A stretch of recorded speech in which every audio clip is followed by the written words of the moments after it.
Devin Mitchell is one of Georgia State's newest weapons, a clear link to Georgia State's improvement in three-point shooting and wins last season. After a rocky start to his journey in Alabama, this sharp-shooting two-guard made his way back home to play with the Panthers. I felt like I fit with the guys. I fit with the coaching staff, what their plan was for me. I like the culture. They had won the Sun Belt 2 years in a row. Coach Hunter, he had the right type of team to be able to win, and he just needed to add pieces every year. And I felt like me being a piece that he can add in could definitely help continue the success they had been having. When you first got here to this program, I'm pretty sure you didn't know what to expect. What was your very first impression of Coach Hunter in the system? He's very ecstatic in a way. He kind of gets the rah-rah guy a lot from people that are just on the outside looking in, but he's a cool guy as far as just person to person, off the court, stuff like that. So I always related to him like that.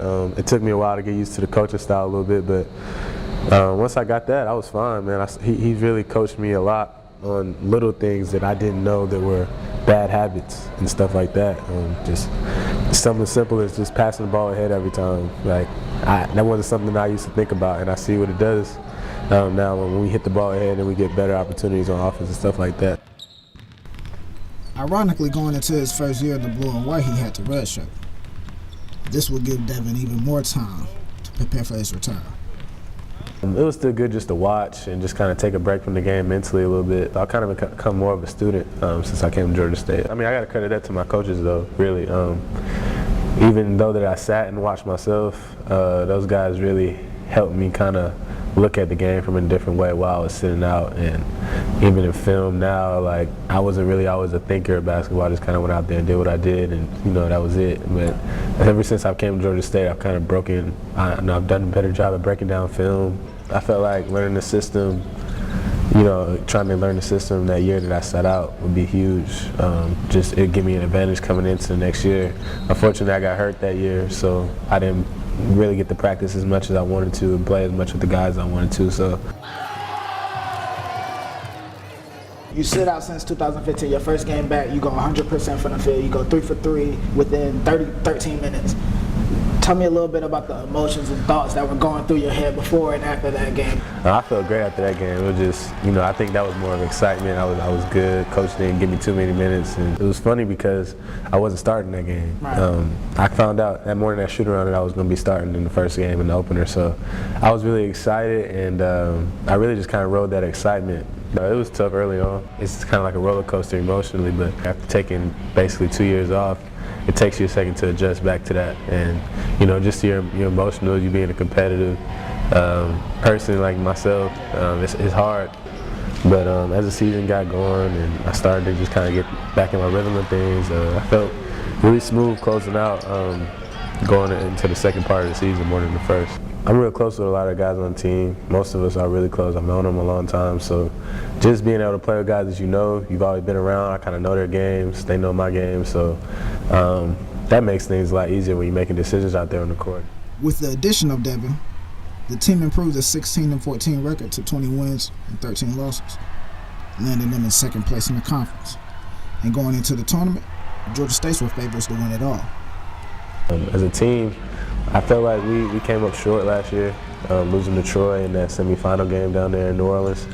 But we felt like we were the best team last year, and we feel like we really got that slip. The Trojans move on to the championship game. We would like to welcome them to the finals tomorrow. The Panthers dropped the ball in the nail biter that would have sent them to the Sun Belt Championship. And a lot of guys, went into this offseason with that loss on their minds. So, coming in this year, that's kind of all we've been thinking about. We just got to finish everything. What's the message you send to the new guys that didn't get to experience, that what you guys went through last season? What's the message that you send to the new guys coming in? I think they can see it. I really do. I think that they feel that a little bit. because anytime it comes up, it's a real serious thing when we talk about that loss or we talk about how we went down there and we should have won that tournament. I feel like just looking at those guys when we talk about it, they kind of feel it a little bit. So they've approached the offseason just like us. I don't feel like they missed a beat at all. They come and work every day, and I can't ask them for anything more. Devin Mitchell, or better known as D. Mitch, has been playing basketball since he was 2 years old. He comes from an athletic family who just so happens to be his biggest motivation to perform. His mother, his younger brother, and his father, they're the fuel to his fire. How influential has he been on your careers, your basketball careers? Oh, huge, man. My dad's a real quiet guy. He's not like the type to, yell at you, or he's kind of like one of our coaches. He just kind of breaks everything down. So anytime I can go to him and talk to him after a game, before the game, his prep definitely always helps me, and especially my younger brother as well. So he's definitely a big influence. I'm the oldest one that's still playing, so I try to always set an example for my younger brother Jalen, and I'm really proud of how he's came along. Jordan is now at Duke.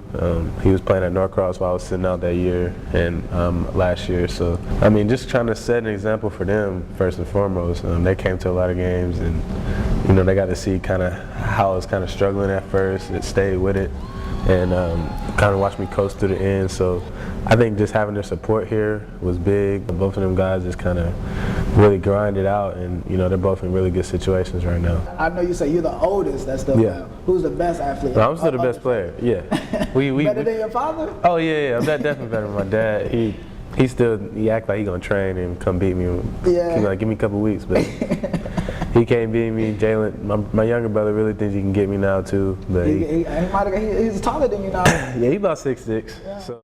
Georgia State 2 guard, 6'4" junior, sharpshooter, 3-point specialist.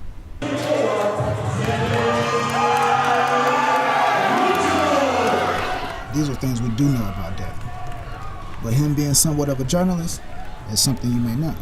I like to write. You probably don't look at me and think that. It's kind of like basketball with it. I watch highlights. I go out there and try and do stuff. And to me, journalism is kind of the same way. I look at it and try and put it on paper, and it's my own thing. So first and foremost, I want to be a pro. That's my goal at the end. I want to be a pro playing basketball. So to fall back on journalism, it's something I kind of keep in my mind because I feel like I'd be pretty good at it. If the opportunity presented itself, I feel like I could definitely go into the field. Before you wrap it all up, your career here at Georgia State, besides winning the Sun Belt, what is something you got set out for yourself? To be honest, I haven't thought about that a lot. It's not something that personally, I think the accolades can come and go. What I want to be remembered for most is bringing a championship here. I feel like that can be the best accolade, period. I don't think that an all-conference award or player of the year, that'd be great, but I don't feel like that's what I'll be remembered for at Georgia State. I feel like if we win the championship, we win the Sun Belt, and we go to the tournament, that's what everybody remembers. So I want to win that championship.